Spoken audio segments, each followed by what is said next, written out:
हे प्रभु, आप मुझे दर्शन दीजिए।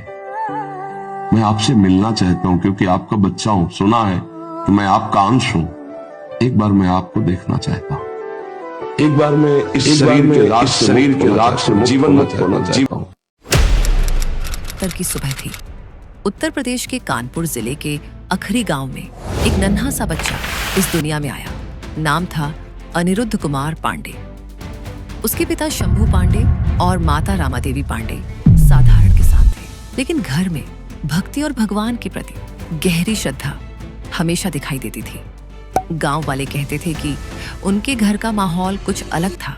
जहां औरों के बच्चे खेलों में व्यस्त रहते, अनिरुद्ध अपने छोटे छोटे हाथों से पूजा पाठ और धार्मिक किताबों की ओर खींचा चला जाता। छोटे अनिरुद्ध की आंखों में हमेशा एक अजीब सी गंभीरता और शांति थी।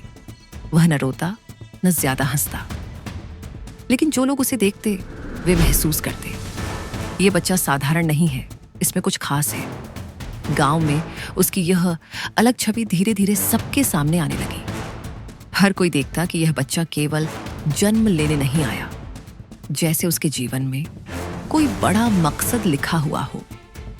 यहीं से शुरू हुआ उस नन्हे बालक का सफर, एक साधारण गांव के बच्चे से लेकर भक्ति और ज्ञान की राह पर चलने वाले प्रेमानंद महाराज की यात्रा। अनिरुद्ध बचपन से ही अलग थे। जहां गांव के बाकी बच्चे खेलकूद और शरारतों में लगे रहते, वहीं वे घंटों तक मंदिर में बैठे भगवान की मूर्ति को निहारते रहते। उनके पिता शंभू पांडे अक्सर कहते, यह लड़का साधारण रास्तों पर नहीं जाएगा। माँ रामादेवी देखती कि उनका बेटा छोटी सी उम्र में भी घंटों भजन सुन सकता है, लेकिन खेलते खेलते जल्दी ऊब जाता है। अनिरुद्ध की शिक्षा की शुरुआत गांव के ही स्कूल से हुई। किताबों से ज्यादा उन्हें रामायण और गीता के श्लोक खींचते। कक्षा में जब अध्यापक पूछते, तुम बड़े होकर क्या बनोगे, तो अनिरुद्ध बिना झिझक कह देते, मैं वो बनूंगा जो लोगों को भगवान से मिला दे। उनकी ये बात सुनकर साथी हंसते, पर अध्यापक अक्सर चुप हो जाते, क्योंकि छोटे से बच्चे की आंखों में सच्चाई और विश्वास साफ झलकता था।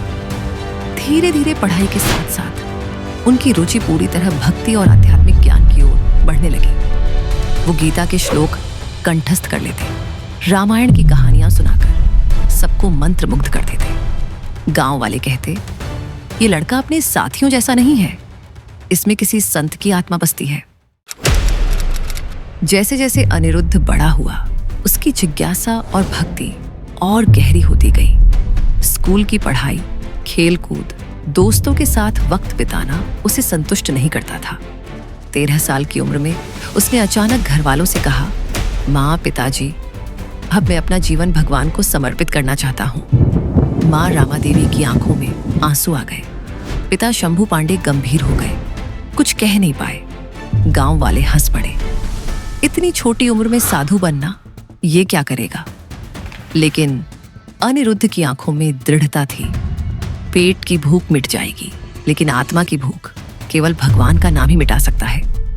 फैसला तय हुआ और अनिरुद्ध ने घर छोड़ने का निर्णय लिया।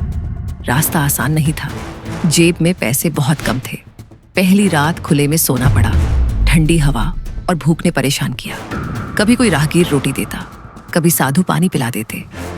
कई दिन पैदल चलकर मंदिरों और आश्रमों में ठहरकर उन्होंने यह तय किया कि मंजिल केवल भगवान की कृपा से ही मिलेगी। धीरे धीरे लोग उनके भक्ति और समर्पण को देखना शुरू कर दिए। कभी उनके भजन सुनने आते, कभी उनके प्रवचन। यहीं से शुरू हुआ उनका सफर, साधारण बालक से भक्ति और साधना की राह पर चलने वाला, जो आगे चलकर प्रेमानंद महाराज के नाम से जाना गया। प्रेमानंद महाराज ने संन्यास लेने के बाद अपने जीवन को पूरी तरह भक्ति और साधना में लगा दिया।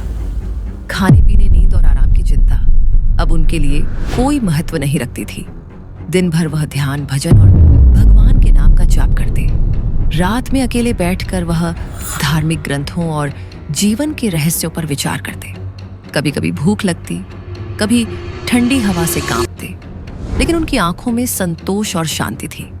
गांव वाले जब उन्हें देखते तो कहते, देखो, ये बच्चा तो साधना में पूरी तरह डूब गया है, कोई साधु जैसा लग रहा है। लेकिन वास्तव में यह साधना सिर्फ शरीर की तपस्या नहीं थी, यह मन, आत्मा और जीवन के हर पहलू की तपस्या थी। हर कठिनाई, हर अकेलापन उन्हें और मजबूत बनाता। हर भजन और प्रार्थना में वे लोगों के लिए प्रेम और आशीर्वाद की ऊर्जा जुटाते। धीरे धीरे लोग उन्हें सुनने और मिलने आने लगे। कोई उनके भजन सुनने आता, कोई उनके प्रवचन सुनकर अंदर तक बदल जाता। यहीं से शुरू हुआ वह चरण जहां अनिरुद्ध का जीवन साधना और भक्ति की मिसाल बनकर सामने आने लगा। और इसी तपस्या के बीच तुलसी घाट पर बैठा प्रेमानंद महाराज अपना समय व्यतीत कर रहे थे, जब उनके जीवन में वृंदावन का बुलावा आया। बनारस का तुलसी घाट, गंगा की ठंडी हवा बह रही थी और प्रेमानंद महाराज अकेले एक सीढ़ी पर बैठे भिक्षा मांग रहे थे। जीवन कठिन था, पेट भरने तक के साधन नहीं, ऊपर से अनजाने शहर की तन्हाई। लेकिन उनके चेहरे पर एक अजीब सी शांति थी, मानो वे दुख नहीं बल्कि भगवान के दिए हर पल को स्वीकार कर रहे हों। इसी दौरान बाबा जी वहां आए और प्रेमानंद महाराज से बोले, बाबा, कई कलाकार वृंदावन से आए हैं। दिन में चैतन्य लीला और रात में रामलीला होती है। यदि तुम साथ चलो तो अनुभव का आनंद मिलेगा। महाराज ने सहज स्वर में सिर हिलाकर कहा, नहीं बाबा जी, मुझे अकेले रहना अच्छा लगता है। भीड़ भाड़, आयोजन, ये सब मेरे लिए नहीं है। लेकिन बाबा जी हार मानने वाले नहीं थे। वे मुस्कुराए और बोले, ठीक है, चलो, देख कर आएंगे। अगर न अच्छा लगे तो वापस लौट आएंगे। महाराज ने फिर भी मना किया, पर बाबा जी का प्रेम और धैर्य देखते हुए उन्होंने अंततः सोचा, ठीक है, प्रभु जो दिखाना चाहते हैं वही देखना चाहिए। और जब उन्होंने पहली बार लीला देखी तो उनकी आंखें नम हो गईं। हर दृश्य ऐसा लग रहा था जैसे सीधे उनके हृदय पर उतर रहा हो, मानो भगवान खुद मंच से उतरकर उनकी आत्मा को छू रहे हों। इसके बाद वे रोज वहां जाने लगे। लीलाओं में डूबकर उनके भीतर एक नई रोशनी जन्म लेने लगी। कुछ समय बाद जब सभी कलाकार और भक्त वृंदावन लौट गए तो महाराज के मन में दृढ़ निश्चय हुआ, मुझे भी अब वृंदावन ही जाना है। लेकिन समस्या बड़ी थी, उनके पास जाने के लिए पैसे नहीं थे। उन्होंने बाबा जी से विनती की, बाबा जी, क्या आप मेरी मदद करेंगे ताकि मैं वृंदावन जा सकूं? बाबा जी मुस्कुराए और बोले, क्यों नहीं बेटा, कल सुबह ही तैयार रहो, वृंदावन तुम्हारा इंतजार कर रहा है। महाराज की आंखों में आंसू झलक पड़े, उनके होंठ कांप रहे थे, दिल धड़क रहा था, क्योंकि यह केवल एक यात्रा नहीं थी, ये उनके जीवन का सबसे बड़ा मोड़ था। यहीं से शुरू हुआ प्रेमानंद महाराज का वृंदावन का सफर, जहां उनकी भक्ति और साधना का नया अध्याय लिखा जाना था। बनारस की कठिनाइयों और संघर्षों के बाद अनिरुद्ध का मन आखिरकार उस धाम की ओर खींचा जिसे वे बचपन से सुनते आए थे, वृंदावन। जब वे पहली बार वृंदावन पहुंचे तो उनकी आंखों में आंसू थे, जैसे आत्मा अपने असली घर लौट आई हो। यमुना के किनारे बहती हवा, मंदिरों की घंटियां और राधा कृष्ण के भजन, सब कुछ उनके भीतर गूंजने लगा। लेकिन जीवन की राह यहां भी आसान नहीं थी। कभी भोजन का ठिकाना नहीं मिलता, कभी सोने की जगह नहीं। अक्सर उन्हें मथुरा से वृंदावन तक नंगे पांव चलना पड़ता। फिर भी इन सब कठिनाइयों में वे अपने भीतर एक अद्भुत शांति महसूस करते, जैसे हर कदम उन्हें भगवान के और करीब ले जा रहा हो। धीरे धीरे संतों की संगति में वे डूबते चले गए।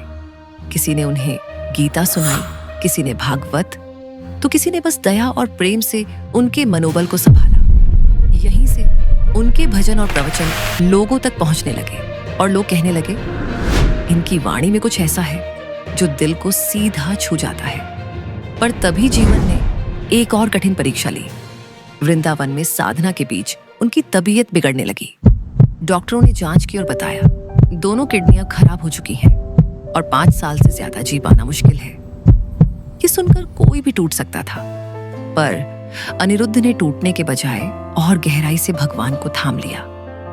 वे मुस्कुराकर कहते, अगर जीवन 5 साल का भी है तो हर सांस भक्ति में जिएंगे। उनकी यह स्वीकार और भगवान में अटूट भरोसा ही उन्हें प्रेमानंद महाराज बना रहा था। बीमारी ने उनके शरीर को कमजोर किया, लेकिन उनकी आत्मा को और प्रबल बना दिया। यहीं से उनका जीवन केवल उनका नहीं रहा, वो लाखों लोगों के लिए प्रेरणा और आस्था का प्रतीक बनने लगे। वृंदावन में अपने दैनिक जीवन के साथ साथ प्रेमानंद महाराज ने लोगों की सेवा को भी अपनी प्राथमिकता बना लिया। वे केवल भजन और प्रवचन तक सीमित नहीं रहे, बल्कि हर व्यक्ति के दिल की बात सुनते, उनके दुख साझा करते और उन्हें मार्गदर्शन देते। जो लोग उनके पास आते, उनके चेहरे पर चिंता और थकान को देखकर महाराज कहते, मन को शांति दे, भक्ति में जीवन का सार है। धन, पद या शक्ति केवल बाहरी चीजें हैं। सच्चा सुख और संतोष केवल प्रेम और भगवान में मिलता है। उनकी यह शिक्षा केवल शब्दों में नहीं थी, बल्कि उनके जीवन के हर क्रिया में झलकती थी। बीमारी और कठिनाइयां उनके लिए केवल चुनौती थी, लेकिन उनका मन और आत्मा कभी कमजोर नहीं पड़ी। धीरे धीरे उनके भजन और प्रवचन दूर दूर तक फैलने लगे। लोग वृंदावन से बाहर से भी सुनने आने लगे। बच्चे, युवा और बुजुर्ग, हर कोई उनके अनुभव और सीख से प्रभावित हुआ। उनकी साधना और जीवन की सरलता ने लोगों के दिलों में विश्वास, भक्ति और प्रेम का दीप जलाया। महाराज कहते, यदि आप जीवन को समझना चाहते हैं तो केवल देखिए और सुनिए और अपने दिल से अनुभव कीजिए। भक्ति और सेवा ही असली जीवन है। यहीं से प्रेमानंद महाराज का वृंदावन में जीवन केवल भक्ति और साधना का नहीं रहा, बल्कि लाखों लोगों के लिए प्रेरणा, आशा और आध्यात्मिक मार्गदर्शन का प्रतीक बन गया। राधा राधा।